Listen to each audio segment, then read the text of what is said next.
สบายดีพี่น้องข้าต้อนรับสู่ช่องทิปแชร์หน่อด้วยพี่น้องในคลิปนี้ทิปก็สิมาแชร์ประสบการณ์การซื้อรถมือสองของทิปพอดีว่าทิปหันใดไปเห็นคลิปหนึ่งเรามี FC ส่งลิงก์มาให้ซึ่งเป็นคลิปของสาวลาวคนหนึ่งที่เพิ่นได้แชร์ประสบการณ์การซื้อรถมือหนึ่งออกจากศูนย์ซึ่งก็เป็นศูนย์ที่ว่าเป็นศูนย์ใหญ่ในประเทศลาวเลยแหละพี่น้องมีสาขาแต่ละบ่ฮู้ว่ามีทุกจังหวัดบ่แต่ว่าคืออยู่สวรรค์เฮานี่ก็มีเป็นบริษัทใหญ่เนาะที่เราซื้อรถออกมานะเราซื้อรถ New Accent ของบริษัทนี่ในราคา 26,000 เหรียญหลังจากที่เราซื้อมาแป๊บเดียวหนึ่งพอดีเราไปล้างรถ4 คู่ออก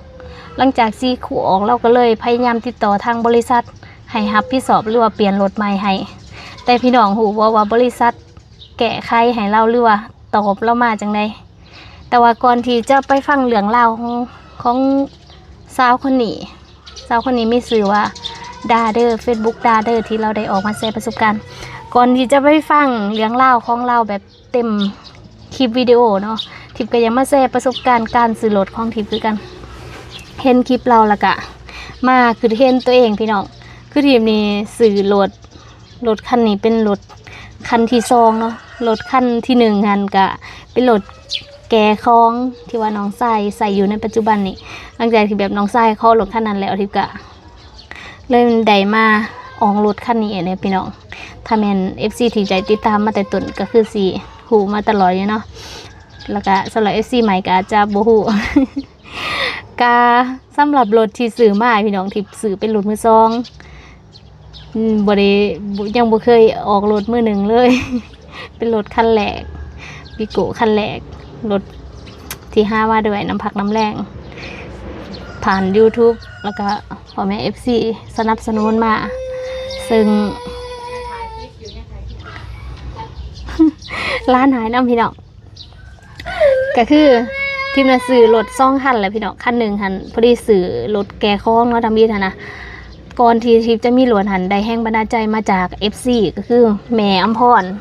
เพิ่นบอกว่าถ้าเพิ่นมาเที่ยวบ้านอาทิตย์ต้องมีรถเพื่อที่จะหับไปส่งเพิ่นสะดวกอันนั้นเป็นที่มาหรือว่าแห่งบันดาลใจอันเทิงอีที่คิดจังมีรถตอนนั้นบ่ทันได้คิดยังได้พี่น้อง FC เสียให้มีตอนนั้นก็เลยเริ่มคิดเรื่องรถเรื่องวางแผนเรื่องรถแต่ตอนนั้นก็คิดว่าซื้อรถคันได้ดีมีประโยชน์อีหยังเห็นยังได้หลายอย่างตอนนั้นก็เลยแบบคิดตัวซื้อคล้องหันไอ้รถแก่คล้องเนาะก็เลยไปเอารถคันนั้นแม่น่ะก็แม่อยากได้วิโก้แต่ว่าเราเอาไปเอารถคันนั้นเนาะรถคันนั้นที่ซื้อตอนนั้นอยู่ 9,500 เหรียญตอนนั้นก็ถือว่าเงินยังบ่ทันได้เฟ้อได้พี่น้อง1 ดอลลาร์เท่ากับ 10,000 กีบหรือว่า1 ดอลลาร์1 ดอลลาร์เท่ากับ100 ดอลลาร์เท่ากับ1 ล้านกีบในตอนนั้นเลทตอนนั้นหรือว่าเงินบาทกับ1 กีบ1 บาทเท่ากับประมาณ350 1 บาทเท่ากับ350 กีบเนาะในตอนนั้นที่ทิพย์ออกรถคันนั้นตอนนั้นก็ว่างดาวเนาะรถคันนั้นแล้วก็ความสอกหรือว่าปัญหาของรถคันนั้นมีอย่างแน่ก็ส่วงรางแต่ก็มีบ่ค่อยหลายเพราะว่ารถคันนั้นหั่นเป็นรถที่คนผ่อนออกไปแล้วเขาผ่อนบ่ไหวแล้วเขาไปยึดมาบ่แม่นรถที่แบบว่าเขาไปเก็บซื้อแล้วเอามาแปลงขายนะบ่แม่นเนาะเป็นรถศูนย์ที่แบบ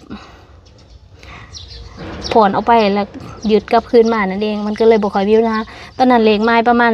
20,000 รถคันนั้นรถคันแก่ห้องนะพี่น้องส่วนไอ้ที่มีปัญหาก็คือว่าเอกสารรถเนื่องจากว่ารถคันนั้นเป็นรถที่ยึดมาจากเจ้าของเก่าและที่นี่ก็เจ้าบ่ได้เปลี่ยนซื้อรถก่อนที่จะมาขายให้ผู้ใหม่เด้พี่น้องก็ยังเป็นซื้อของผู้เก่าอยู่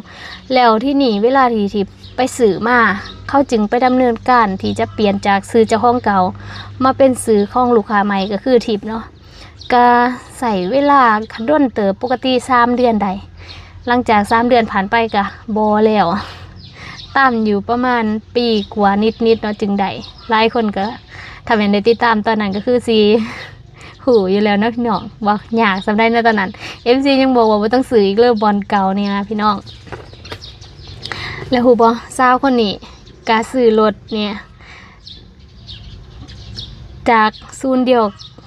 ศูนย์บริษัทเดียวกันกับของทิพย์ของรถคันก่อนแหละ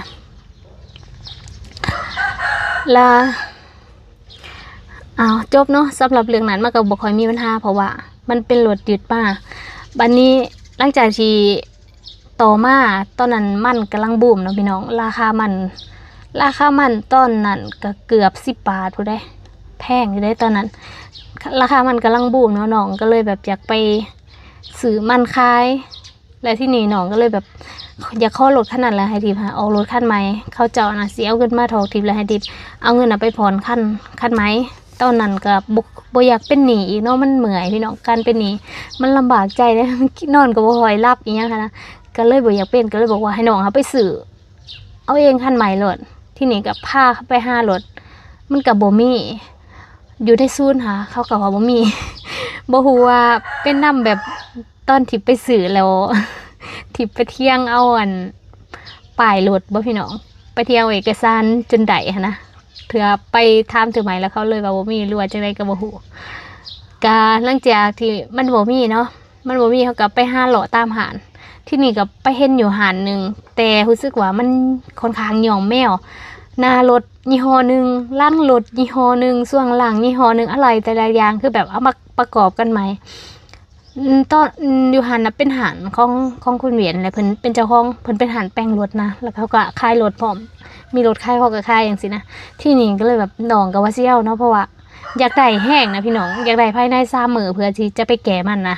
ทิพย์ก็บ่ได้มีเวลาตัดสินใจยังที่นี่ก็เขาว่าสิเอาในราคา88 ล้านในตอนนั้น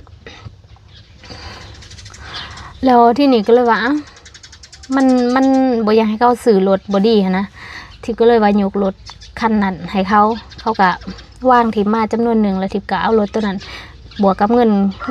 ส่วนตัวกับไปวางดาวรถคันนี้มาแล้วแค่นั้นเห็นบ่ตอนทิพย์ไปซื้อรถคันนี้นะทิพย์บ่ได้ตั้งใจไปซื้อได้พี่น้องพาน้องครับไปหารถแต่ว่าเข้าหาบ่ได้ก็เลยว่าได้ยกรถคันนั้นให้เขาแล้วทิพย์ก็ได้มาผ่อนรถคันใหม่ตอนไปเบิ่งหันกับไปหาเบิ่งลายห่านแต่ว่าห่านอื่นส่วนลายมันสิมีหน่อยเดียวเนาะก็เลยมาห่านที่ทิพย์ซื้อรถนี้เป็นห่านที่ก็ถือว่าเป็นห่านใหญ่ที่กว่าหมู่ในสวรรณเขตนี่แหละรถลายมันก็มีหลากหลายราคาที่มันอยากได้แม่ที่ให้ได้วิโก้ทิพย์ก็เลยเลือกเป็นรถวิโก้แม่ให้ได้รถรุ่นสูงแต่ว่าทิพย์มันเลือกตามกำลังคิดว่าขั้นผ่อนก็บอกให้มันผ่อนด้นหลายปีนะพี่น้องทิพย์ก็เลือกแบบราคาถูกสุดราคาถูกสุดรถรุ่นนี้หันมันมีอยู่2 คันมันมีสีขาวกับสีทองทิพย์ก็เลยแบบว่าเลือกสีขาวเพราะเป็นคนน่ะมักสีขาวน่ะทั้งรถมันจะเก่ากับเบิ่งคือว่ายังใหม่อยู่จังซี่นะเป็นความมักส่วนตัวนะสีขาว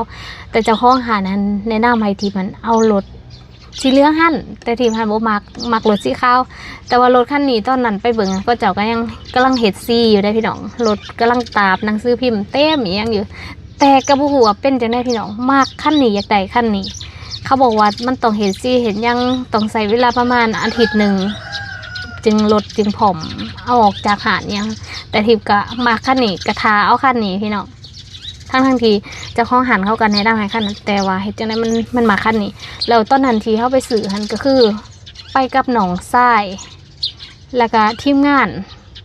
บ่ฮู้ว่าแม่ไปบ่ตอนนั้นติดประจือมันดนแล้วเนาะก็เลยตกลงเอารถคันนี้พี่น้องเขาก็ตอนนั้นบ่ทันได้วางเงินอีหยังหรือเงินมัดจำนี่แหละทิพย์บ่แน่ใจแล้วก็หอดมือหันทิพย์ก็เลือกเอารถออกมือวันที่9ตอน9 โมงตอนนั้นไปนะพี่น้องกะเหล็กไม้กะ200,000 กว่าราคานี่ก็ถือว่าเป็นราคาที่ต่ำที่สุดในหาดแล้วพี่น้องกะต่อมาก็มีแต่ปัญหาคือที่พี่น้องได้เห็นผ่านมาแหละมียังเพแน่กะสไลด์กับซีเมนต์ส่วงล่าง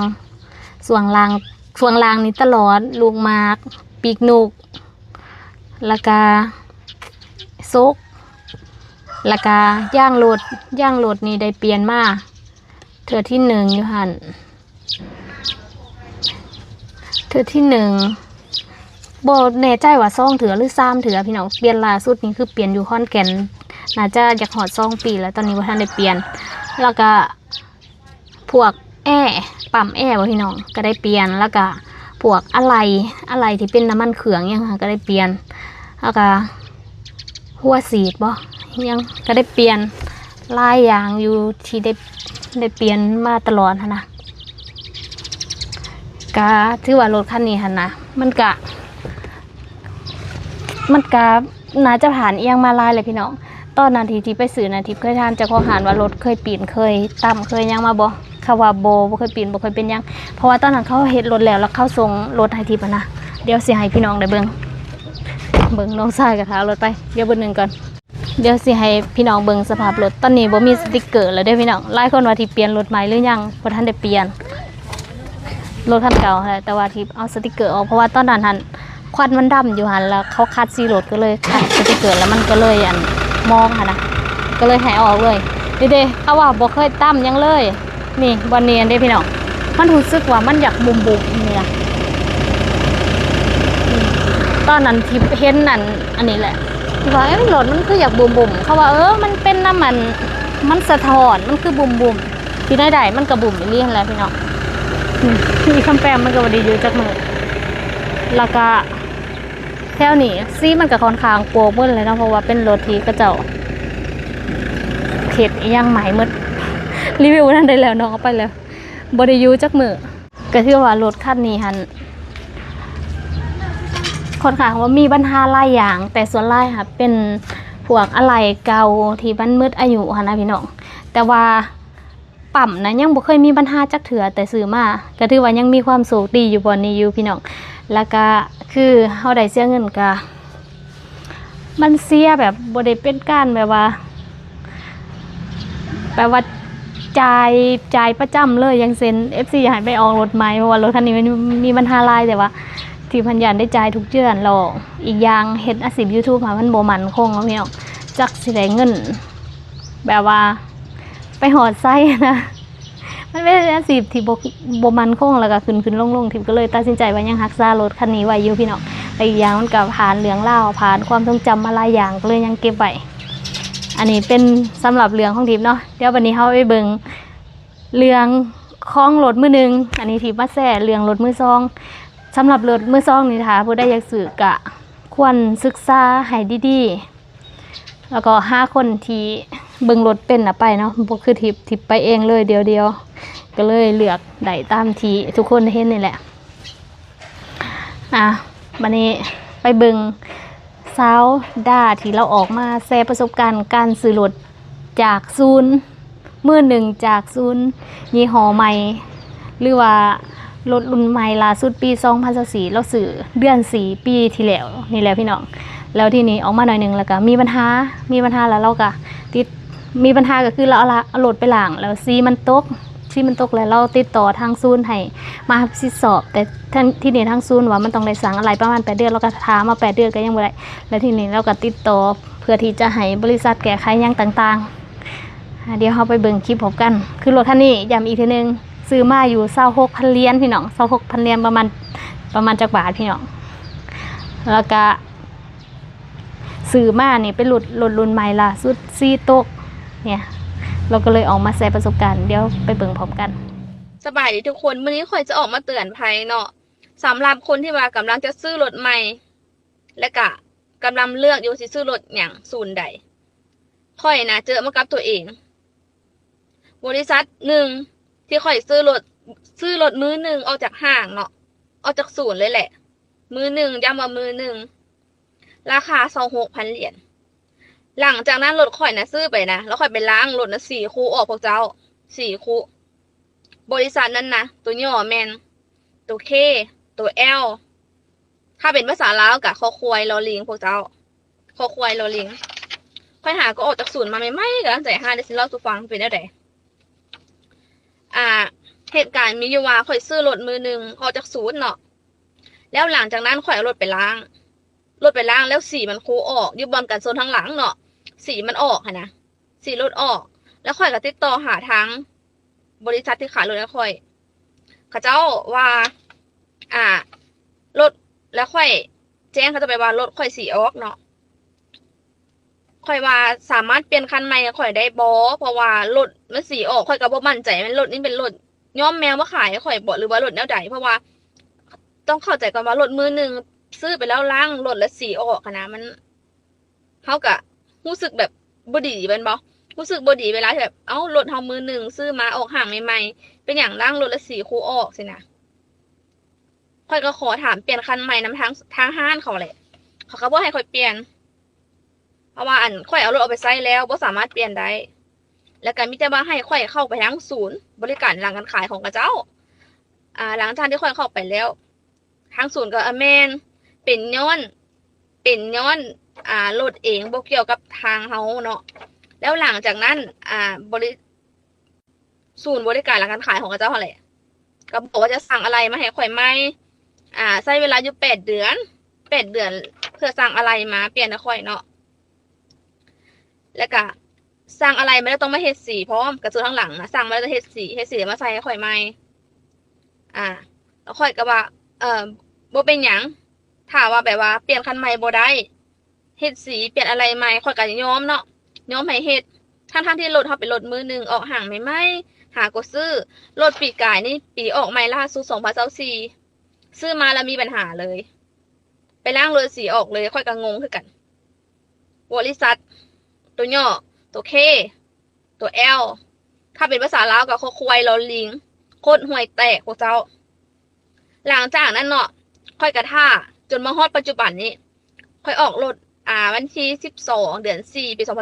2024ตอนนี้มันปี2025เนาะเดือน 4อีกครบรอบ1 ปี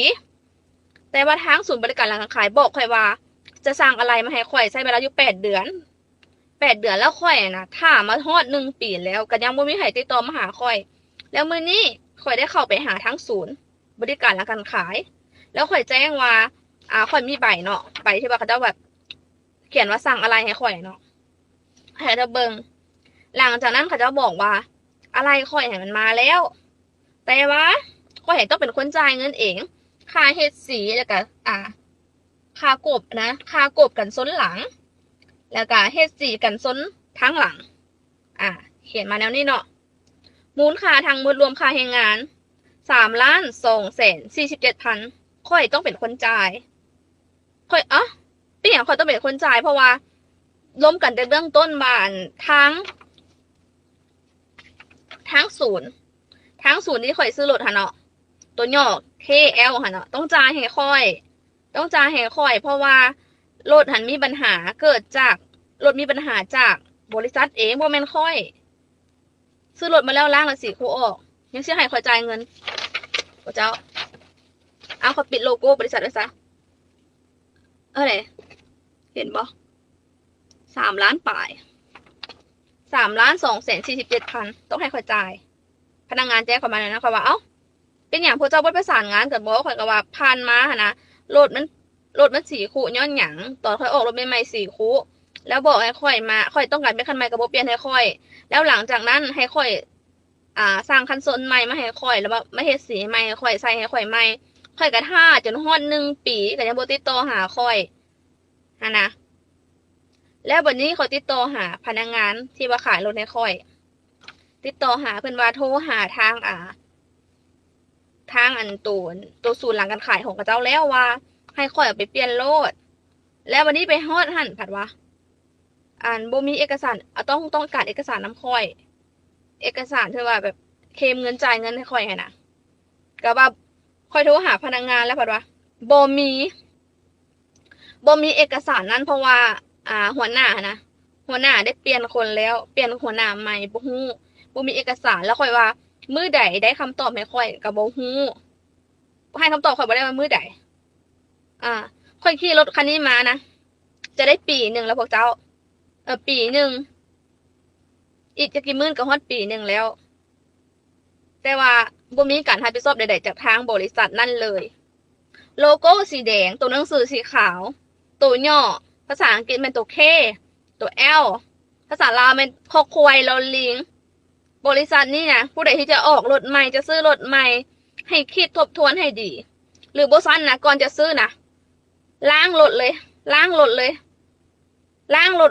มื้อนั่นเลยมีปัญหาสี่คู่บ่อนใดแจ้งเขาเจ้าเปลี่ยนคันใหม่รถคือเฮ็ดคือข่อยนี่นะคือข่อยนะซื้อมาเนาะรถใหม่เขาก็เอามาเนาะมาใช้แล้วเขาไปล้างรถสี่คู่ออกบ่มีการรับประกันให้เขาเปลี่ยนคันใหม่ก็บ่ได้ว่าเขาสิคล้ายๆว่าตัวเขากับว่าแม่นเขาไปศูนย์บริการการขายแล้ว ว่าจะสั่งอะไรให้เขาใช้เวลาอยู่8 เดือนอันนี้จนปีหนึ่งแล้วยังบ่ติดต่อมาหาข่อยจนข่อยได้เข้าไปศูนย์บริการการขายเองแล้วพนักงานก็แจ้งข่อยว่าเก็บเงินนำข่อย3,247,000เป็นค่ากันส้นหลังแล้วก็เป็นค่าเฮ็ดสีแล้วก็ค่าแรงงาน ให้ข่อยเป็นคนจ่ายแล้วข่อยติดต่อหาผู้ขายให้ข่อยมันจะมีหลายสาขาเนาะคือข่อยนะตอนนั้นข่อยซื้ออยู่สาขาตอนนั้นเขาไปเปิดสาขาใหม่อยู่ดงปลาร้านแต่หน้าตอนนี้นะสาขาดงปลาร้านหันบ่มีแล้วย้ายไปอยู่เต้2แล้วพวกเจ้าย้ายไปอยู่เต้2แล้วก็อันเดียวกันแหละมันมีหลายสาขาค่อยก็เลยว่าจักเสร็จจังได๋ดีกับเหตุการณ์นี้โทรหาผู้ขายให้ค่อยผู้พนักงานที่ขายให้ค่อยนะตอนนี้เราก็ยังทำผิดชอบหน้าเบี้ยนั้นอยู่แต่ว่าเราขอว่าให้จะเบิ่งเอกสารคืนให้เพราะว่าหัวหน้านะออกแล้วว่าซั่นแล้วก็ให้คำตอบบ่ได้ว่ามื้อใดแล้วรถค่อยนะเป็นปีแล้วมื้อใดจะได้เฮ็ดสีมื้อใดจะแบบได้เปลี่ยนคันโซนใหม่เพราะว่าก็ต้องเข้าใจอารมณ์คนซื้อรถมือหนึ่งเนาะเขาซื้อรถมา1กับ1ซื้อรถมือหนึ่งก็จะได้รถดีรถงามบ่อยากรถมีตำหนิเห็นบ่ถ้าหาว่าซื้อรถมาอยากขี่รถแบบว่าเอารถมาเฮ็ดสีแล้วขี่จึงขี่เลยนะจำเป็นอย่างต้องซื้อรถมือหนึ่งซื้อมือ2มาเฮ็ดสีขี่สิบ่ดีกันบ่แม่นบ่พวกเจ้าผู้ใดที่ว่าแบบเจอเหตุการณ์แบบค่อยหรือว่าตกอยู่ในสถานการณ์เดียวกันหรือว่ากำลังแบบถึกกับเจ้าตัวอยู่หั่นนะให้ตื่นโตฮู้ซะตอนนี้ข่อยกับบ่ฮู้จะเฮ็ดจังได๋และมีภาคส่วนใดในที่แบบสามารถรับผิดชอบเรื่องนี้แล้วก็ไกลเกลี่ยเรื่องนี้ให้ข่อยได้เพราะว่ามันเหตุก็บ่ได้เกิดจากตัวเฮาเนาะเหตุก็เกิดจากตัวบริษัทที่ว่าขายรถแนวเองว่ามันรถมีตำหนิข่อยก็อยากให้มีการตรวจสอบเพื่อกันว่าบริษัทนี่นะนำเข้ารถมาถูกต้องแบบถูกต้องแท้บ่แล้วรถที่เอาเข้ามานี่เป็นรถแบบรถมือหนึ่งแท้บ่หรือเอารถมาย่อมแมวขายให้ลูกค้าบ่แนวใดข่อยก็บ่ฮู้เนาะเพราะว่าเฮาก็ตกเป็นเหยื่อแหละเฮาก็ซื้อรถมือหนึ่งเจอเหตุการณ์แบบนี้แล้วก็บ่ได้รับการแก้ไขใช้เวลามาเป็น1 ปีละก็บ่มีการติดต่อหาเฮาเลยรถข่อยนะข่อยจะให้พวกเจ้าเบิ่งว่าข่อยเนี่ยขี่ได้ฮอดใส่แล้วตอนนี้ข่อยขี่รถเนี่ยได้5,133 กิโลข่อยใช้รถมานี่1 ปีแล้วรถข่อยนะเขาบ่ค่อยได้ใช้ไปใส่บ่ค่อยได้เที่ยวเลย1 ปีแล้วก็ได้แต่5,000 กิโลบ่ค่อยได้เที่ยวรถเลยบ่ค่อยได้ไปใช้เลยก็เจอเหตุการณ์แบบนี้ผู้ใดสิซื้อรถนะคิดให้ดีบริษัทนี้บ่เป็นตาอีหลีพวกเจ้าอันนี้ก็คือเรื่องราวของการซื้อรถมือหนึ่งแล้วก็รถมือ2ที่อยู่ในประเทศลาวเนาะก็บ่ฮู้ว่ารถเล่าที่เราได้มานี่เป็นรถเหนี่ยวแมวหรือว่ามันอาจจะเขาเอิ้นว่าสิ้นส่วนที่อาจจะบ่ผ่าน QC บ่หรือว่าจังได๋เนาะก็บ่ฮู้คือกันเป็นการออกมาแชร์เพื่อเตือนคนที่กำลังจะซื้อรถใหม่บ่ว่าจะซื้อรถมือ1หรือมือ2ก็เบิ่งดีๆเนาะอันนี้ก็เป็นข่าวที่ว่าทิพย์นำมาเสนอให้พ่อแม่พี่น้องบ่ว่าจะเป็น FC อยู่ในลาวเองหรือว่า FC อยู่ต่างประเทศเวลาซื้อรถก็เบิ่งดีๆเนาะเพื่อบ่ให้เกิดปัญหากินแหนงแข็งใจมาทีหลังสำหรับคลิปนี้ทิพย์ก็สิจบไว้เพียงเท่านี้เด้อพี่น้องครับมักคลิปนี้ก็ฝากกดไลค์กดแชร์เป็นกำลังใจแล้วก็กดติดตามเพื่อบ่พลาดคลิปใหม่ต่อๆไปเจอกันใหม่ในคลิปหน้าสวัสดี